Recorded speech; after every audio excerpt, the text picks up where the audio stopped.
Johnny Lee Middleton, and this is... I'm Chris Caffery, we're from Savatage.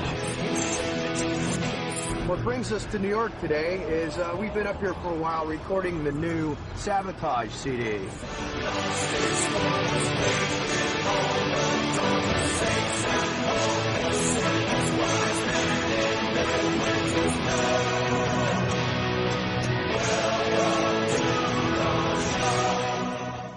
The New York City vibe is what really brings out the Savatage sound, so we just packed our bags and headed up to New York to have a little fun and get some work done.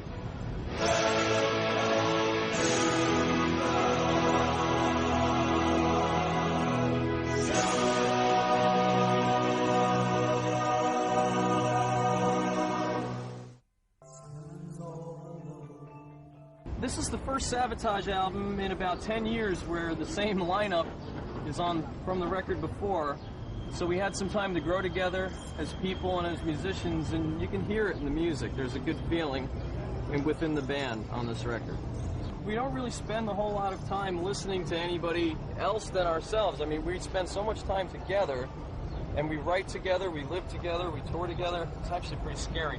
But the music that we have hasn't changed other than us growing as musicians because of that. I think the band is very close to, we're our own best friends, and you can hear that in our music. And we actually really pay a lot of attention to the fan mail we get and the response that we get through the people we meet on the road, and that actually influences anything that we do musically more than any business person or anybody could tell us about where they think we should go, because it's like, if it wasn't for the Savatage fans, we wouldn't have lived for 17 years. So it's a very, very important thing to us, and I think more than anything that there's a whole feeling of family between everybody involved with the band, whether it's our record label, whether it's the magazines, whether it's the fans, or everybody involved with the crew or the band, and it's just a family feeling, and that's my favorite thing, and I think you can hear it in our music.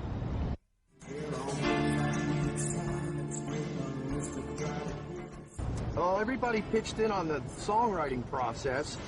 Chris did a lot of writing, Al did a little bit, everyone got the chance to pitch in. John, of course, is still with us, and our lovely producer, Paul O'Neill, who you're going to meet a little bit later. Paul O'Neill, for, just about the last 3 or 4 Savatage records, has wrote the majority of all the lyrics. He's been our producer since 1987. His first record he produced with us was called The Mountain King, and now he writes a great deal of the lyrics, and as you may or may not know, Savatage albums sometimes have a story to it, and this one does, which Paul will tell you later, and he is the storyteller for the band.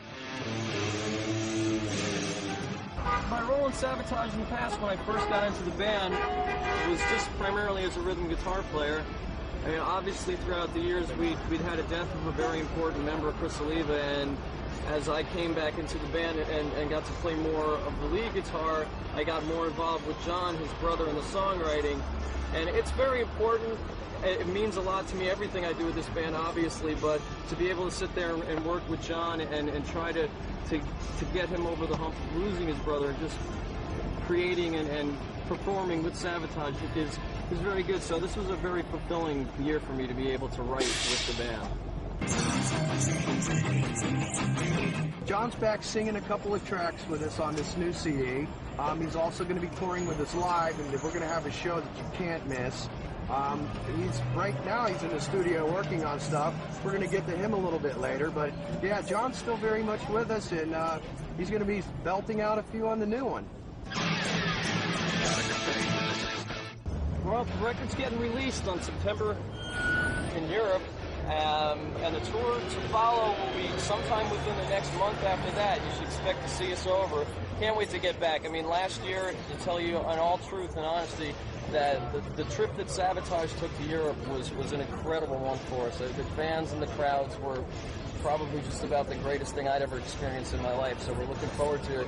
Right now, we probably will take a little bit of time off as soon as it's done and work on a little bit on the next TSO record, but then we're going to shoot a video, more than likely, do some rehearsals, a couple weeks of shows here in sunny America, and get ready to head over to Europe.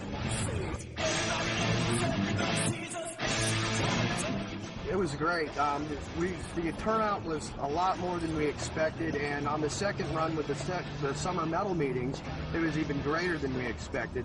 This year, we're looking forward to doing even better than last year, and we do have a great show that's going to be worked up, something you can't miss.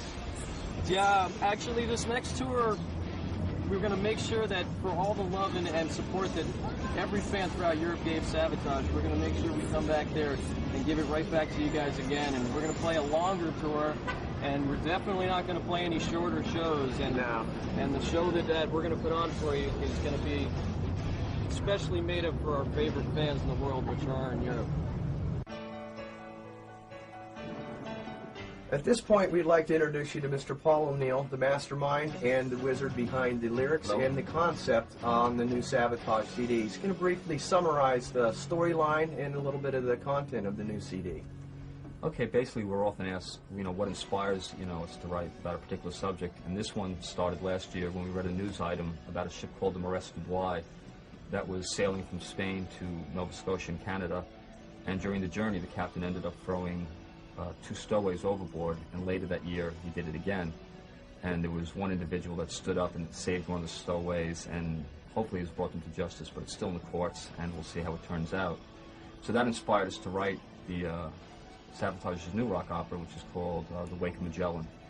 And the title comes from the fact that even 500 years ago, when Magellan first circumnavigated the globe, they never would have thrown any individuals overboard into the sea, and supposedly now in more modern times somehow we're able to do that. Anyway, the story is basically about an old sailor, a Spanish sailor, who's on the beach in Spain. He's like 90 years old. He's outlived anyone he was ever close to, and everyone he ever loved, and he's beginning to feel that, maybe it's his time to die before he ends up dying in a hospital with tubes up his nose. So he has built this romantic vision in his head of how he's going to get aboard his little tiny sailing ship and sail out into the ocean until it eventually sinks in the Atlantic and the ocean embraces him. And he's worked this into being very romantic in his mind. But he goes through a series of events where he learns that basically that every life is valuable, and that also every hour of life is valuable. And all you just have to do is look, and you'll find something to do with it. And that's just a really rough synopsis of the stories, but we tried to make it exciting. We incorporate a lot of different kinds of music: symphonic, hard rock, choirs, a lot of counterpoint. And we tried to make it into like an emotional roller coaster ride that brings you up and leaves you exhausted, but hopefully satisfied at the end.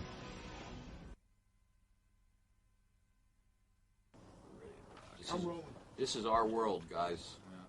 This is Dave Whitman, studio engineer, and this is where it all takes place.